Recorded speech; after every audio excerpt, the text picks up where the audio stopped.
안녕하십니까. 네, 안녕하십니까. 예, 정광훈 목사. 예, 정말 하나님을 믿으시는 분들은 좀 상당히 불쾌하실 것 같습니다. 목사라는 명칭과 관련해서도 그렇고. 일단 뭐 목사라는 명칭 뒤에 좀 얘기를 하겠지만은 예. 목사가 아니다. 그래서 정광훈 씨라고 불러야 된다. 뭐 이런 예. 게 있는데 그거는 팩트 체크를 좀 하면 될 것 같고요. 예. 자, 대단합니다 일단.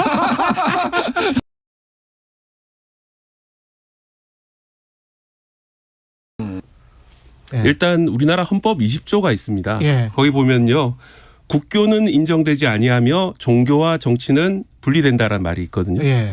헌법에 이렇게 대놓고 종교와 정치를 분리해 놓는 이유는 다들 아시겠지만 인류 역사상 항상 종교와 정치가 결합할 경우라면은 뭔가 전쟁이라든지 내전 이런 이제 탄압 이런 역사이기 때문에 엄격하게 이제 개인이 사생활인 종교랑 정치를 분리시키는 건데요. 잠깐. 비약이 너무 심하지 않아?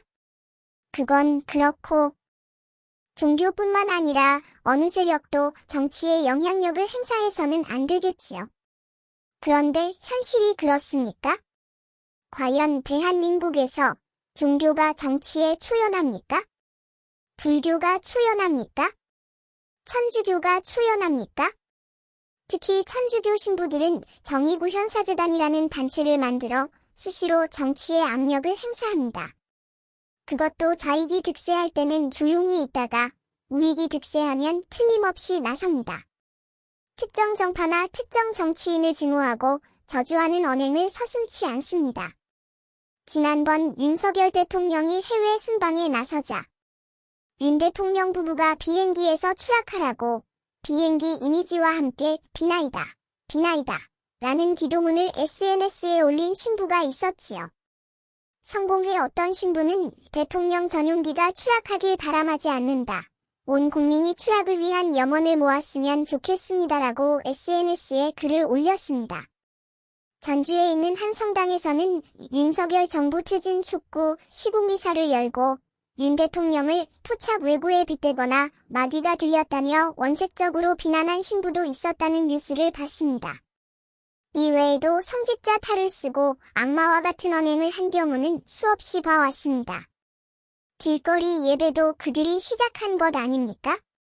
KBS 라디오를 진행하고 있는 여러분들은 그때 어떤 태도를 보였는지 궁금하군요. 그렇죠. 예. 네, 저는 네 글자로 누군가의 말을 빌려서 좀 말씀드릴게요. 예. 방자하다.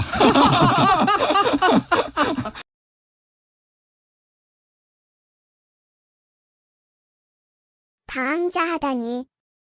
젊은 사람들이 나이 든 사람을 지칭하여 방자하다라고 말하는 태도야말로 방자하군. 부동산은 알다시피 이제 뭐 알박기 논란이 있었잖아요. 예. 그래서 원래 86억인가 감정평가했는데 500억 받아냈거든요. 그랬죠. 예. 근데 이것도 역시 이 신도들이 끝까지 저항해서 나가라고 하는데 강제 집행 6번 들어왔는데 신도들이 버티면서 이게 된 거거든요. 종교적 신념체, 정치적 결사체고. 그러니까 이게 다 맞물려 가지고 지금 굉장히 큰 돈을 벌고 있다. 그래서 저는 이 정광훈 목사를 비즈니스맨으로 봅니다. 저는 개인적으로. 비즈니스맨? 좋은 표현이네. 다들 먹고 살자고 하는 일 아닌가? 앞서 소개한 신부들도 마찬가지고 당신들도 먹고 살자고 아침부터 나와서 시시덕거리고 있잖아?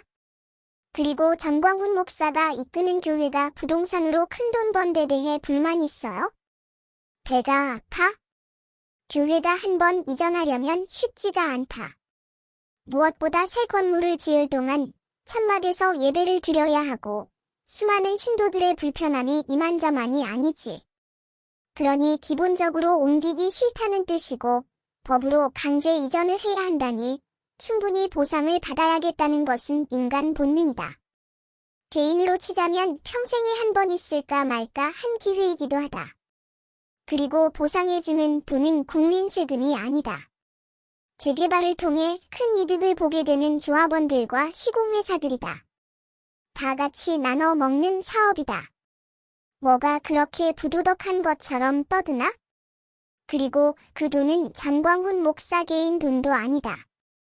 한 교회를 이끄는 훌륭한 지도자라 하는 게 맞는 얘기다.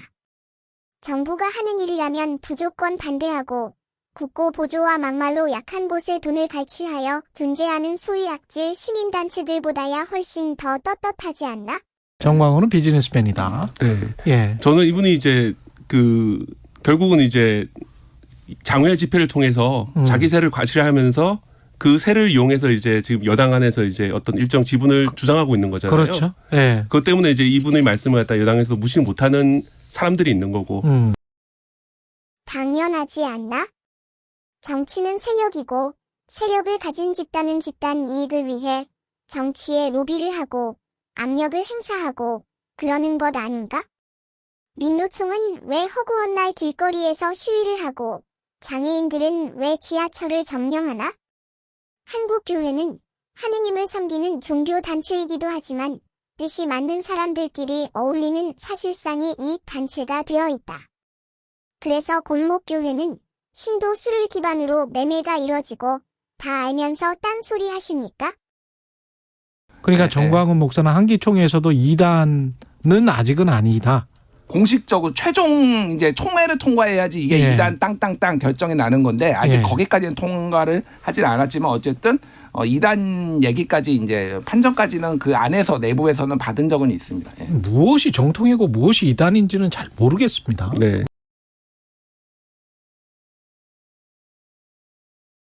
한국 교회 중에 어떤 교회가 정통이고 어떤 교회가 이단인가?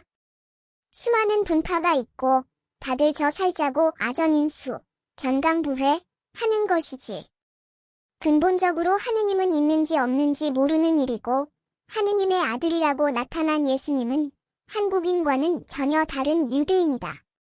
남의 나라 역사를 가져와 한국에 접목시키려니 무엇이 정통이고 무엇이 이단인지 가리는 것 자체가 분명한 선을 그을 수가 없게 되어 있다. 나름대로 자기들이 정통이라고 우기지만 무의미한 일 아닌가? 세상에 이익이 되는 방송을 하겠다는 KBS나 세상에 이익이 되는 종교라면 정통이고 이단이고를 구분할 필요가 있을까? 공직선거법 위반도 해가지고 구속까지 됐었던 인물 아니에요? 그러니까 그때 왜 구속이 됐냐면은 2020년 총선을 앞두고 2019년에 집회가 엄청 열렸잖아요. 그때 광화문. 그래서 그때 당시에 이제 김기현 현 대표가 2019년 11월 30일에 참서해서 이사야 같은 선지자다 얘기를 하고 홍준표 전 대표 같은 경우에도 10월 3일 개천절 집회에 와가지고 이제 문재인 하야 촉구 뭐 이런 거 했거든요. 그런데 이제 이게 왜 그랬냐면은 선거권이 없는 상태에서 사전 선거 운동을 했다라는 거예요. 한마디로 얘기하면은 내년 총선에서는 자유우파 세력이 200석 이상 차지해야 된다. 정광훈 목사가 당시에 집회에서 그런 말을 한 거 자체가 선거법 위반이다라고 보고 그게 유죄까지 났어요. 그래서 그런 말이야 수많은 사람들이 써먹던 말 아닌가? 그게 뭐가 그렇게 탓할 일인가? 검사 사칭한 전과 사보험짜리를 대통령 만들겠다고 난리치는 세상에서 그리고 결국 이런 분들이 어떤 세를 유지하는 것은 우리나라에서 좀 극단주의가 좀 많이 퍼지고 유튜브라든지 이런 매체를 통해서 점차 좌든 우든 더 극단적인 주장을 할수록 더 많은 인기를 얻고 주목을 받고 또 거리로 나가자고 이렇게 하고 이렇게 하다 보니까 극단 플러스 집단주의인 것 같아요. 예. 그러니까 개인주의가 발달한 나라들에서는 아니 어떤 교회를 다닌다고 또는 어떤 절을 다닌다고 해서 그 교회의 목사나 그 교회의 그 절의 어떤 스님이 뭐라고 이야기를 한다고 해서 그걸 무조건 다 찍을 것이다라고 믿고 정치인들이 거기 가서 아부하고 이게 가능합니까? 좋은 지적하셨네. 우선 극단적 집단주의는 좌파들에게서 비롯되었음을 환기시키고자 한다. 한국의 좌파 성향의 집단이라면 전교조와 민노총이 대표적이다. 전교조는 대한민국은 정통성이 없고 김일성 정권의 정통성이 있다는 식의 교육을 해왔고 민노총은 자기들 뜻대로 안 되면 길거리를 점령하고 폭력 난동을 일삼았다. 우익 성향의 집단이라면 그나마 정광훈 목사가 이끄는 사랑교회 유일한 것으로 본다. 왜 좌파 성향 단체에는 온건하고 우익 성향 집단이 하나 나타났다고 집요하게 언론 폭력을 가하는가? 그게 KBS가 표방하는 세상의 이익인가? 그런 편향이야말로 극단적 집단주의가 아닌가? KBS에서 그렇게 선동하면 다 따를 것이라고 오만방자를 떠는 것인가? 인간이 개별적으로 다 생각을 하고 본인 뜻에 따라서 투표를 하는 거 아니에요? 다 비밀 투표인데다가. 그러니까요. 그게 그래서 정광훈 네. 목사하고 다른 종교 지도자하고 좀 다르다라고 말씀드린 게 예. 정광훈 목사는 전형적인 비즈니스로 이거를 만든 거예요. 아까 전에 얘기했듯이 이 교회에 다니고 이게 더 정치의 집회에 동원이 되고 이게 또 부동산을 지키고 이런 것들이 일종의 어떤 신념 체계 공동체로서 정치 신념 뭐 공동체로서 또 이익이 되는 이런 쪽으로 움직이고 있으니까 사실 굉장히 좀 독특한 사례고요. 독특하긴 무엇이 독특하나. 독특하게 보니 독특한 게지. 진짜 독특한 것은 조국 부인 정경심 씨가 자식들 입시 비리로 감옥에 가 있는데 지지자들이 성원하는 영치금이 2억 4천만 원이나 모였다면서? 이것이야말로 극단적 집단주의의 독특한 현상 아닌가?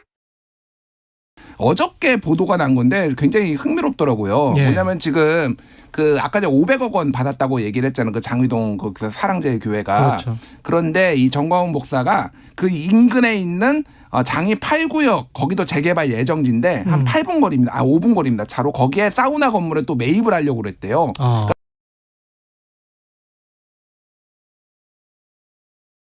아니, 그게 왜 또 시비거리가 되나? 교회를 철거하게 되면 갈 곳을 마련해야 될 것 아닌가? 교회는 신도들의 거주 지역성이 있어 먼 곳으로 갈 수는 없다. 결국 인근에서 갈 곳을 찾아야 하는데 마침 마땅한 건물이 나타났으면 관심을 갖고 매매를 타진하는 게 잘못된 것인가? 정말로 머리가 온통 한쪽으로 치우치다 못해 자빠질 판이네. 이게 공영방송 KBS가 표방하는 공정방송인가? 오늘은 여기까지 할까요?